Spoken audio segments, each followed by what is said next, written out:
Hey, before you get too excited about the government taking over health care for the entire country, you got to see how they take it over for a federal correctional institute that they operate in Indiana, Terre Haute, which is where my 85-year-old father is being incarcerated. I believe being held as a political prisoner. Anyway, over the past week or so, 2 weeks, he's been calling, complaining about maybe he thinks he's getting Alzheimer's because he's having a hard time remembering things, and he's not feeling well, and he's not sounding well. And I'm saying, well, are you seeing a doctor? Are you getting some medical attention? And it's hard to do that. And I eventually got an email and then a phone call from other inmates, another inmate who was very concerned about my father and saying, look, can we do something from the outside to try to get him some medical attention? Meanwhile, he's in this facility supposedly because of how great the medical attention is. Otherwise, they could have left him here in New York where he was a 2-hour drive from my house and my brother, where we could visit him and bring his grandchildren. Now he's far away, and it's very difficult for us to visit him. And they did that supposedly because of the better health care that he gets there. I can imagine what it would be like someplace else because it's so bad where he is. Now, I didn't even realize this, but it's getting up into the hundreds in this heat wave, 104, 105 in Indiana, and where the prisoners are kept, there's no air conditioning. There's air conditioning in the common rooms, but where they sleep in their own private quarters, there is no air conditioning, so they're baking in the heat.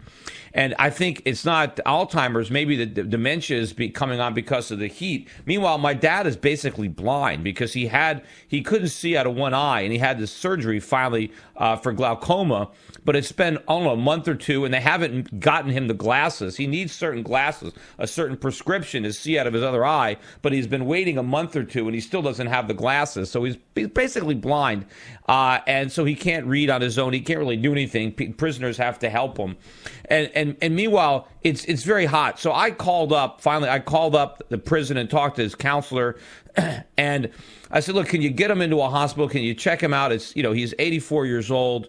It's very hot there. It's over 100 degrees, and there's no air conditioning. And the guy says to me, well, your father's in the same position as 400 other people. So, what's so special about him? And I had to say, well, you tell me the other 400 people are in their 80s? I know they're not. They're mostly young men in that prison. I think there's one other person that's in their 80s apart from my dad. And I don't know if he just came out of surgery or if he's blind, like my dad is practically blind. And my dad was complaining, other inmates. And then the guy at the prison told me, well, don't believe the inmates, they exaggerate stuff. So meanwhile, I said, look, you got to get him to a doctor, get him to a hospital, at least get him into some air conditioning.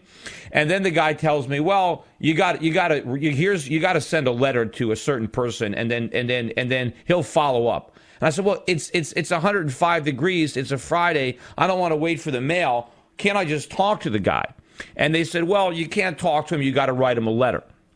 And I said, well, it's a matter of urgency. Can I just email him them so we can get it right now? It's a Friday.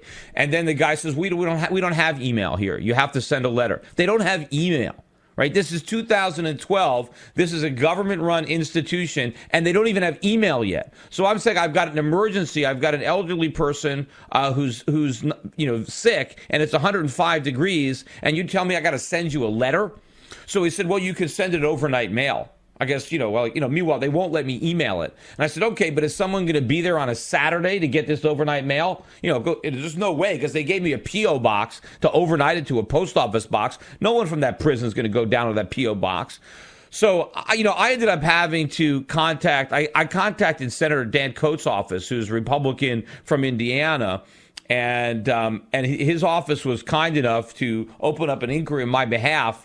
And I don't know if it was the result of the senator's action or other phone calls, but they finally did take my father to a hospital on Friday, and I hope he's all right. I haven't been able to hear. It's very difficult to talk to somebody once they move a prisoner to a hospital. And, of course, the other problem is, he's 84 years old. He can barely see. But when they take him to a hospital, they got to handcuff him to the bed. As if he can actually escape. I mean, he can barely move. Meanwhile, he can't even see. But they have to handcuff him to the bed, which makes it, unpleasant to have to sleep with a handcuff around your wrist. But I guess it's better to be in the air conditioning because, people. I mean, just the whole idea. This is how they're taken care of somebody. So it really, it really makes you sick. You talk about human rights violations. America is very big to talk about human rights violations in other countries, yet they don't care about the human rights violations going on in their own country.